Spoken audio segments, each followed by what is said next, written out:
Hi, everyone. Sorry for keeping you waiting.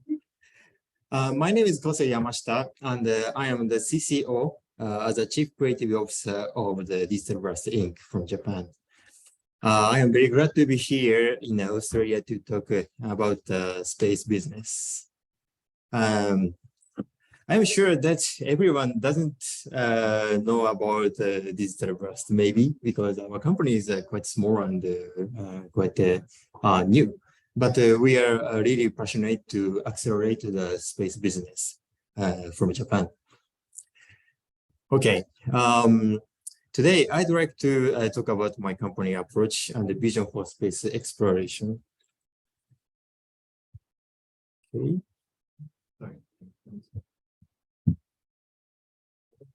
Yeah, it's okay. We'll just quickly move this. There we go. Then you can see. You can see yourself now. Are you comfortable with that? Okay. Okay.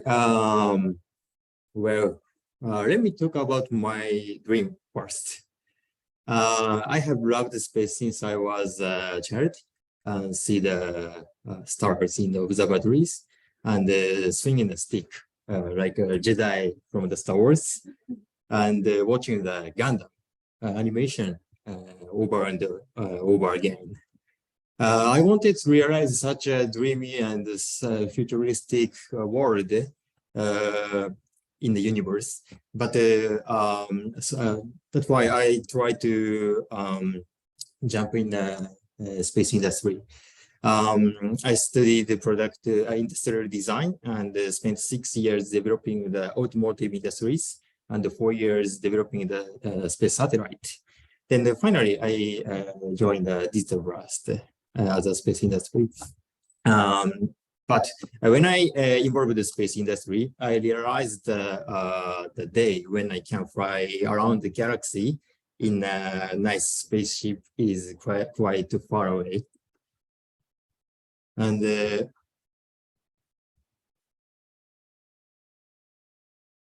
but we DigitalBlast, where I work, is solved such a kind of a problem. So our mission at the DigitalBlast is make space valuable. The value here is economic value. So I think the space has some value for everyone. But today, only talking about money for value for money, because without money, we can launch the rocket, right?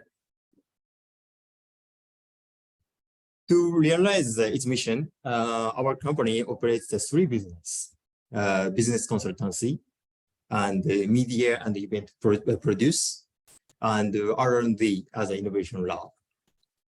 We understood ourselves as a space business platformer, and our aim to that when you want to start a business in the space, everything can be provided from here. When this will working well, the space industry is expands and the economic zone is going big. So, and while this what can I say, business circulation in my company, data and know-how are accumulated in the company, then utilize those again. So this is a whole picture of our business and the platform. So one of the most characteristic point of our company is based on consultancy company, but we have media produce function and innovation lab as well. So okay, now let's take a look about each business. So the first one is a space consulting business. So we have many skilled consultants who came from the how can I say, the famous consultancy company like Kearney or Deloitte or the Japanese Nomura, Mizuho, Mitsubishi, and so on. So they are really skilled about to how can I say, develop the business developing, and we also focus on the DX consulting also, as we believe there is a high affinity between the digital industry and the space industry. So, sometimes research projects also doing from the government agencies, so on. Okay, then the next one is media business and media producing business. So we operate the space information transmission media called space media. It has a wide range of the articles from those that pick curiosity to more business oriented one, and creates a point of the contact between various people and space information. The other one is Space Spring. It's a space business exhibition and exchange event. So we are planning to create a place to connect the non-space industry with the space industry. In a style is slightly different from the business conference. It's more casual one, let's say. The aim is to communicate in a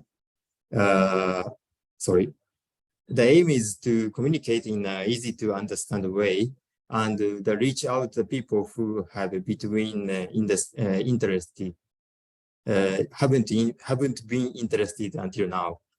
There are many serious events in Japan, so that's why we try to more gather ordinary people and non-space industry as well. In addition, we have also been in charge of organizing the conference of the JAXA as the Japanese National Space Agency since the company was founded. So that's also one of the ways to involve the other industry and the ordinary people to space industry. Then the final one is Innovation Lab as R&D. This is a R&D for space application, mainly developing the experimental equipment for the use the ISS or some CSS. So today I will introduce you to the R&D experimental equipment and the service in more deeply. So these three businesses will involve non-space industry to space industry, then create synergies and expand the space economic zone. And our company will accumulate data and know-how, and that will be utilized again. This is the overall picture of the platform. So maybe this platform is not only us, maybe some other company also involved in the platform in the future. But anyway, most important things is how to involve the other industry to space industry. Then the economic zone needs to expand to make it more create income, let's say. So that is most biggest problem for space industry is our understanding. Okay, turn to the next section. I'll talk about our R&D business deeply. This is today's main topic, actually. So, compact space experiment on the ISS for the post-ISS era. So I'd like to start by discussing the situation surrounding the space applications, particularly life science experiments and challenges that lie ahead. As you know, the ISS is set to retirement in 2030. And the resources of the International Space Agency are shifting to the Artemis program, like more deep space exploration. In conjunction with this, the various commercial space station projects, including the Axiom, are up and running right now. But Japanese operates a Kibo laboratory on the ISS and contribute significantly to life science experiments so far. But its future plan are not firmly in sight. So the government is still considering how to do. So this is a chart compare the situation in the USA and Japan. So in the USA, as mentioned on the previous page, several CSS programmers are underway in the collaboration with NASA. The gray one on the chart. On the other hand, Japan is uncertain about this situation and even imagined a future without any national resources. And this is a chart of the experimental resources and the situation surrounding them with ISS and the Kibo. So on the left is current situation, and on the right side is the future that we wanted to achieve. So we wanted to create a hub for industrial expansion by having the Japanese companies develop and own variety of the experimental equipment and resources, and collaborate with them on an all-Japan basis. DigitalBlast provide the resources to commercialize this. So so far, we have a lot of the experimental equipment on ISS, but the next future is it's getting separated. But how can I say, from Japan government point of view, there is a, how can I say, losing the chance to do by ourselves. So that we'd like to solve that.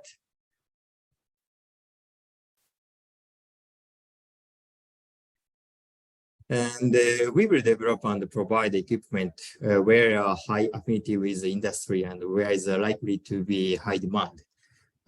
Plant science experiment and cell biology experiment, protein crystal growth experiment, and 3D culture experiment. Well, those kind of things is I saw the many in other presentation as well. And our target is compact and low-cost equipment that can be operated more quickly than the sophisticated experimental equipment running today on the ISS. That has been developed in the so that's kind of the how can I say, compact and quick way is very important for next future. So that is a more low cost and how can I say, possible to following the demand easily. So this is our first equipment as AMATs. We are developing right now, and which can be used for the plant experiments. It's a small centrifuge with observation function that allows comparison and contrast experiments on the effect of gravity. As a consumer product instrument, we are also focusing the usability and the design of industrial product in the space life. 3 conditions can be tested, like microgravity, lunar gravity, and 1Z environment. It is possible to observe in real time and to drop information to the ground. The simplicity of the functionality, it has reduced the development cost and the size. So we can put this equipment wherever you want. So somewhere in the cabin or somewhere in the lab. And the interface also will create more multiple, let's say. So can be applied to the US module or Axiom module or GEM or some new commercial space station as well. So we would like to offer the system to private operators and academia as a speedy and low-cost experimental resources. We have already signed contracts with companies and universities and are developing this equipment to reflect their demand. Next in the development is AMATS Alpha, which specializes in the cell cultivation function. The basic structure is being developed can be shared. So that commonized can be developed quickly. It means the basic centrifuge function and the communication function is completely commonized with AMATS. So that is that kind of the way of the developing is reducing the cost and how can I say, the time itself. So that is how can I say, completely same way of the same way with automotive industry. So the platform must be commonized, then possible to create many type of the demand.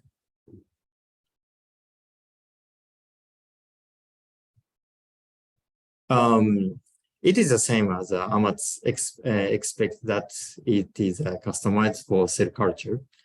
Allows experiments under 3 conditions and real-time monitoring. It also features a structure that takes usability into account. This usability is very important, and we believe it reduces how can I say, the error itself and the crew time. And this is a concept of the business model around the equipment. We would like to collaborate with various stakeholders and build a revenue model that goes beyond pure equipment usage fees. We cannot create an ideal space industry on our own. And we would like to very much, and we would very much appreciate your future cooperations. So this is a development structure diagram. As you can see, we are developing equipment in collaboration with manufacturers, while also receiving the support from the space agencies. We receive business support from the investment fund, while conducting the joint research with several universities, including the University of Tokyo and so on. And here are some topics around surrounding the AMATS. We signed several contracts with Axiom Space. It's through the Mitsui Aerospace with Inoue-san, who will provide a seamless service for payload integration that ranges from the launch and the orbit operation to the recovery of the experiment AMATS. And also MOU signed with Elevation Space, who a Japanese startup, or what can we say? They try to providing the life science platform on orbiter. So that kind of the activity also accelerates our business. And these are members participating in the development. Professionals from the variety of the backgrounds, including the new business developing management and space experimental things and consumer equipment development are involved in the development process. So DigitalBlast is passionate about increasing the number of the users and expanding the economic sphere of the space and creating the world where people can realize their dreams. We'd love to talk about you at the booth because unfortunately, the exhibits, including the prototype of the AMATS, has been stopped by customs in the airport. So we have not seen able to display them, but maybe sooner or later or tomorrow, the Amatsu prototype will arrive here. So I hope everyone, I hope can discuss and in front of our prototype in our booth. And I'm new to Australia actually, so I love to eat. So I'm waiting for your food recommendation in booth. So anyway, that's all our presentation. Thank you for listening.